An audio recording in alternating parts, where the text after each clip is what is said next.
എല്ലാവർക്കും നമസ്കാരം. ഇന്ന് നമുക്ക് വളരെ ടേസ്റ്റി ആയിട്ടുള്ള ഒരു സ്നാക്കിൻ്റെ റെസിപ്പി നോക്കാം. അപ്പോൾ നമ്മൾ ഇന്ന് കാണിക്കുന്നത് പാൽ കേക്കാണ്. പാൽ കേക്ക് എന്ന് പറയുമ്പോൾ നമ്മളിത് വായിലിട്ടാൽ അലിഞ്ഞു പോകുന്ന ഒരു കേക്കാണ്. നമ്മൾ സാധാരണ വെട്ട് കേക്കൊക്കെ തയ്യാറാക്കുമല്ലോ. അപ്പോൾ വെട്ട് കേക്ക് തയ്യാറാക്കുന്ന പോലെ തന്നെയാണ്, പക്ഷേ കുറച്ച് എക്സ്ട്രാ കാര്യങ്ങൾ കൂടെ നമ്മളിതിലേക്ക് ചെയ്യുന്നുണ്ട്. അപ്പോൾ അധികം താമസിയാതെ ഈ ഒരു ടേസ്റ്റി ആയിട്ടുള്ള പാൽ കേക്ക് എങ്ങനെയാണ് തയ്യാറാക്കിയെടുക്കുന്നത് നോക്കാം. അപ്പോൾ നമ്മൾ ഈ ഒരു പാൽ കേക്ക് നല്ല മോയിസ്റ്റാണ്, വായിലിട്ടാൽ അലിഞ്ഞു പോവും. അപ്പോൾ അതിന് വേണ്ടിയിട്ട് ആദ്യം നമ്മൾ ഒരു പഞ്ചസാരയുടെ സിറപ്പ് തയ്യാറാക്കിയെടുക്കണം. അപ്പോൾ പഞ്ചസാര ഞാനിവിടെ ഒരു 100 ml പഞ്ചസാര എടുത്തിട്ടുണ്ട്. ഒരു 1/4 കപ്പ് മുതൽ 1/2 കപ്പ് വരെ നിങ്ങൾക്ക് എടുക്കാവുന്നതാണ്. അപ്പോൾ ഇതിലേക്ക് 1 കപ്പോളം വെള്ളം ഒഴിച്ചിട്ട് ഇത് നന്നായിട്ട് ഒന്ന് പാനിയാക്കി എടുക്കണം. പാനിയാക്കുമ്പോൾ ഇത് ഒരുപാട് നൂൽപ്പരുവം ഒന്നും ആവേണ്ട ആവശ്യമില്ല. ജസ്റ്റ് ഇതൊന്ന് തിളച്ച് വന്നാലും മതിയാകും. അപ്പോൾ 1-2 കപ്പ് വെള്ളം നിങ്ങളുടെ കേക്കിൻ്റെ അളവനുസരിച്ചിട്ട് കൂട്ടി കൊടുക്കാവുന്നതാണ്. ഒരുപാട് മധുരം വേണമെന്നുമില്ല ഈ ഒരു സിറപ്പിന്. നമ്മൾ ഓൾറെഡി കേക്കിലും മധുരം ഇടുന്നുണ്ട്. നമുക്ക് കേക്ക് എങ്ങനെയാണ് തയ്യാറാക്കിയെടുക്കുന്നത് നോക്കാം. അപ്പോൾ അതിന് വേണ്ടിയിട്ട് ഞാനിവിടെ 1 മുട്ട എടുത്തിട്ടുണ്ട്. റൂം ടെമ്പറേച്ചറുള്ള മുട്ടയാണ് എടുക്കേണ്ടത്. ഫ്രിഡ്ജിൽ ഇരിക്കുകയാണെങ്കിൽ മാറ്റി വെക്കുക. ഈ മുട്ടയിലേക്ക് നമ്മളൊരു 2-3 ടേബിൾ സ്പൂൺ പഞ്ചസാര ചേർത്ത് കൊടുക്കുന്നുണ്ട്, മധുരത്തിന് ആവശ്യമായിട്ടുള്ളത്. പൊടിക്കാത്ത പഞ്ചസാരയാണ് ഞാനിവിടെ ചേർത്ത് കൊടുത്തിട്ടുള്ളത്. ഇതിലേക്ക് ടേസ്റ്റ് ഒന്ന് ബാലൻസ് ചെയ്യാൻ വേണ്ടിയിട്ട് 1 നുള്ളു ഉപ്പും കൂടി ചേർത്ത് കൊടുക്കാം. നിങ്ങൾക്ക് പൊടിച്ച പഞ്ചസാര ഇതിലേക്ക് ചേർക്കാം, അപ്പോൾ പെട്ടെന്ന് തന്നെ ഇത് അലിഞ്ഞു കിട്ടും. ഇനി നമ്മൾ ഈ ഒരു കേക്കിന് നല്ലൊരു ഫ്ലേവർ കിട്ടാൻ വേണ്ടിയിട്ട് കുറച്ച് ഏലക്കാപ്പൊടി ഇട്ട് കൊടുക്കുന്നുണ്ട്. അതോടൊപ്പം തന്നെ നമ്മൾ ഇതിലേക്ക് ഒരു നുള്ളു ബേക്കിംഗ് സോഡ കൂടി ചേർത്ത് കൊടുക്കുന്നുണ്ട്. അപ്പോൾ 1/4 ടീസ്പൂൺ വേണ്ട, അതിനെക്കാട്ടിലും കുറവ് മതി ബേക്കിംഗ് സോഡ. പിന്നെ ഇതിലേക്ക് നമ്മൾ നന്നായിട്ട് ഒന്ന് ബീറ്റ് ചെയ്ത് എടുക്കുന്നുണ്ട്. ഒരു ഫോർക്ക് വെച്ചിട്ടോ അല്ലെങ്കിൽ ഒരു വിസ്ക് വെച്ചിട്ടോ നന്നായിട്ടൊന്ന് ബീറ്റ് ചെയ്തെടുക്കുക. ബീറ്റ് ചെയ്യുമ്പോൾ ശ്രദ്ധിക്കേണ്ട കാര്യം, നിങ്ങൾ പൊടിക്കാത്ത പഞ്ചസാരയാണ് ഇതിലേക്ക് ഇട്ടുന്നുണ്ടെങ്കിൽ ഈ ഒരു പഞ്ചസാര നന്നായിട്ട് അലിയുന്നത് വരെ ഇത് ബീറ്റ് ചെയ്തെടുക്കുക.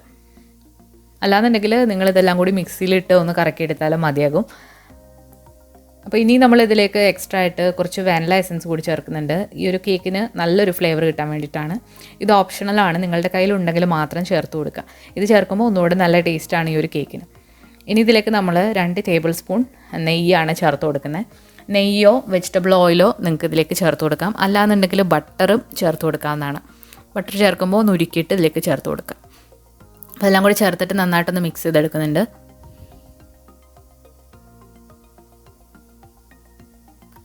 ഇപ്പോൾ നന്നായിട്ട് മിക്സായി ഈ ഒരു പഞ്ചസാരയൊക്കെ ഇതിലേക്ക് നന്നായിട്ട് അലിഞ്ഞു വന്നിട്ടുണ്ട്. ഈ ഒരു സമയത്ത് നമുക്കിതിലേക്ക് മൈദ ചേർത്ത് കൊടുക്കാം.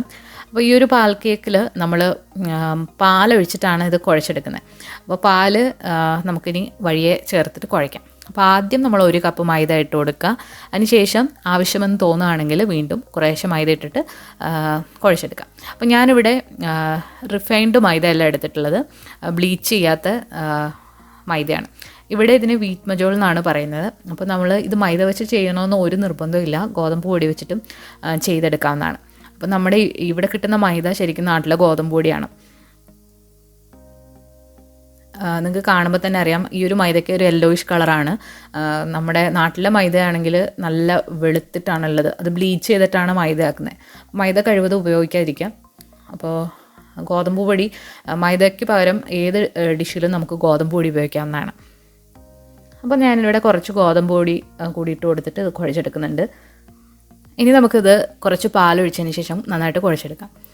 ഇനി നിങ്ങൾക്ക് പാലിന് വരെ നിങ്ങൾക്ക് പാൽപ്പൊടി ഉണ്ടെങ്കിൽ പാൽപ്പൊടിയും ചേർത്ത് കൊടുത്തിട്ട് വെള്ളം ഒഴിച്ചിട്ട് ഇത് കുഴച്ചെടുക്കാവുന്നതാണ്.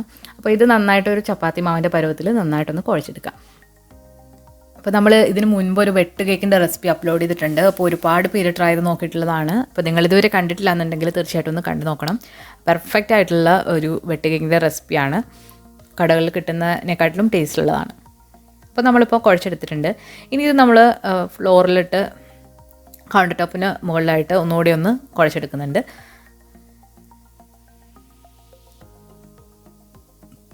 ഈ ഒരു മാവ് നല്ല സോഫ്റ്റായിട്ടാണ് ഇപ്പോൾ ഉള്ളത്. മൈദ ആണെങ്കിൽ ഇതങ്ങ് വലിഞ്ഞു പോകേണ്ടതാണ്, പക്ഷേ ഇത് നിങ്ങൾക്ക് കാണാം വലിഞ്ഞൊന്നും പോകുന്നില്ല. അപ്പോൾ നമ്മൾ നന്നായിട്ട് ഇവിടെ കുഴച്ചെടുത്തിട്ടുണ്ട്. ഇനി ഇത് നമുക്ക് കട്ട് ചെയ്തെടുക്കാം. അപ്പോൾ ഒരു ചപ്പാത്തിയുടെ റോളർ വെച്ചിട്ട് കുറച്ച് തിക്നെസ്സിൽ ഇതൊന്ന് പരത്തിയെടുത്തിട്ട് നമുക്ക് കുറച്ച് നീളത്തിലിത് കട്ട് ചെയ്തെടുക്കാം. നിങ്ങൾക്ക് ഇഷ്ടമുള്ള ഷേപ്പിൽ ഇത് കട്ട് ചെയ്തെടുക്കാവുന്നതാണ്. ഞാനിവിടെ കുറച്ച് നീളത്തിൽ ആണ് ഇത് കട്ട് ചെയ്തെടുക്കുന്നത്.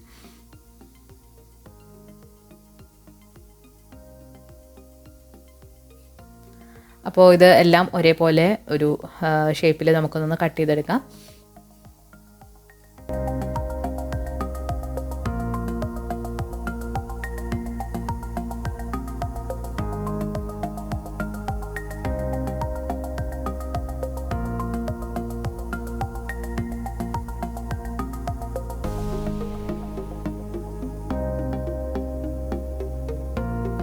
കട്ട് ചെയ്തതിന് ശേഷം ഇതുപോലെ നമ്മൾ കൈവച്ചിട്ട് ജസ്റ്റ് ഒന്ന് ഷേപ്പാക്കി കൊടുക്കുക. കുറച്ച് നീളത്തിൽ തന്നെ ഇത് എടുക്കുമ്പോഴാണ് നല്ല പെർഫെക്റ്റ് ആയിട്ട് വരിക. അപ്പോൾ ഈ ഒരു ഷേപ്പിൽ നമുക്ക് ഇതെല്ലാം ഒന്ന് ചെയ്തെടുത്തിട്ട് നമുക്കിത് ഫ്രൈ ചെയ്തെടുക്കാം.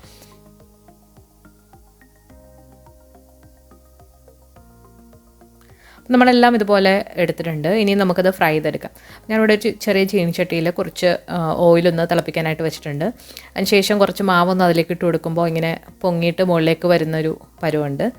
ഇനി നമുക്ക് ഇതിലേക്ക് ഈ ഒരു കട്ട് ചെയ്ത് വെച്ചിരിക്കുന്ന കേക്കെല്ലാം ഇട്ടൊന്ന് ഫ്രൈ ചെയ്തെടുക്കാം. അപ്പോൾ മീഡിയം ഫ്ലെയിമിലിട്ടിട്ട് വേണം നിങ്ങളിത് ഫ്രൈ ചെയ്തെടുക്കാനായിട്ട്. ഒരുപാട് തീ കൂടിപ്പോയാൽ ഇത് കരിഞ്ഞു പോവും, അതുപോലെ തന്നെ അതിൻ്റെ അകം വെന്തും വരില്ല. അപ്പോൾ ഇനി നമുക്കൊന്ന് ഫ്രൈ ചെയ്തെടുക്കാം.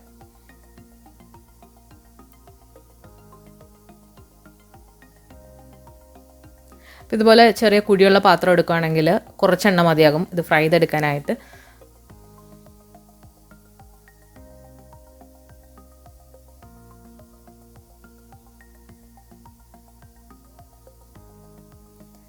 അപ്പം കുറഞ്ഞ തീയിലിട്ട് എല്ലാ സൈഡും നന്നായിട്ടൊന്ന് ഫ്രൈ ചെയ്തെടുക്കുക. ഇത് ഫ്രൈ ചെയ്ത് എടുക്കുന്ന സമയത്ത് നമ്മൾ നേരത്തെ പഞ്ചസാര തിളപ്പിക്കാനായിട്ട് വെച്ചിട്ടുണ്ടായിരുന്നു. അത് ചെറിയ ചൂടോടെ തന്നെ നമ്മൾ അടുത്തടുപ്പിൽ വെച്ചിട്ടുണ്ട്. അതിലേക്ക് നമ്മൾ ഈ ഒരു സാധനം ഫ്രൈ ചെയ്തിട്ട് അതിലേക്ക് ഇട്ട് കൊടുക്കുകയാണ്. അപ്പോഴാണ് ഈ ഒരു കേക്ക് അതിലേക്ക് സോക്കായിട്ട് നല്ല മോയിസ്റ്റായിട്ട് വരിക.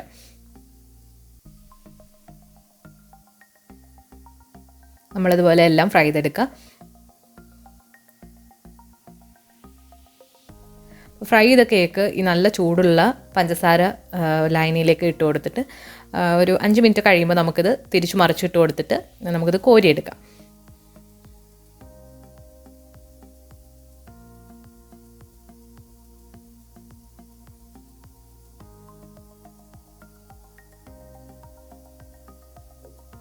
കുറച്ച് കഴിയുമ്പോൾ അതൊന്ന് തിരിച്ചിട്ട് കൊടുക്കുക. ഇതിലേക്ക് കിടക്കുമ്പോൾ തന്നെ ഇതിലേക്ക് അത് സിറപ്പൊക്കെ ഇറങ്ങിയിട്ട് നല്ല സോഫ്റ്റ് ആയിട്ടുള്ളൊരു കേക്കാവും. വെട്ട് കേക്കിനെക്കാട്ടിലും ടേസ്റ്റാണ് കേക്ക് ഇങ്ങനെ ആക്കിയെടുക്കുകയാണെങ്കിൽ. നല്ല മോയിസ്റ്റാണ്. അപ്പോൾ ഇത് സോക്കായി കഴിഞ്ഞാൽ നമുക്കിതൊരു പാത്രത്തിലേക്ക് മാറ്റാം. ഇനി ബാക്കി ഫ്രൈ ചെയ്തതും കൂടി ഇതിലേക്ക് ഇട്ടിട്ട് നമുക്ക് സോക്ക് ചെയ്ത് എടുക്കാം.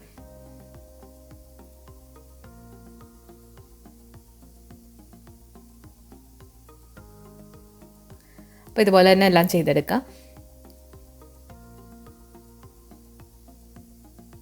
അപ്പോൾ നമ്മുടെ പാൽ കേക്ക് ഇവിടെ റെഡി ആയിട്ടുണ്ട്. അപ്പോൾ ഇത് നമുക്കൊന്ന് ഇതൊന്ന് മുറിച്ച് കാണിക്കാം. അപ്പോൾ നല്ല മോയിസ്റ്റായിട്ടാണ് ഈ ഒരു കേക്ക് ഉള്ളത്.